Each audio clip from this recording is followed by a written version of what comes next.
Minimax M3 is officially released today. M3 reaches frontier-level performance on specialized tasks such as coding and agentic work.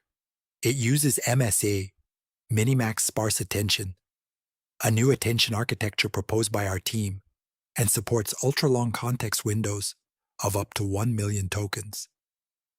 To much anticipation, it is also a natively multimodal model that supports image and video input and can operate a desktop computer. These three capabilities are now table stakes for closed-source frontier models. M3 is currently the first and only open-weight model to bring all three together. On SWE Bench Pro, which measures coding capability, Minimax M3 surpasses GPT 5.5 and Gemini 3.1 Pro and approaches Opus 4.7. On SVG Bench, a benchmark that comprehensively evaluates SVG generation performance, Minimax M3 surpasses Opus 4.7.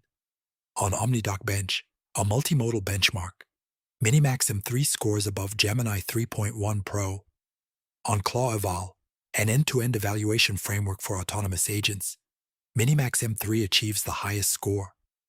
You can experience Minimax M3 right away through Minimax Code, the token plan, and our API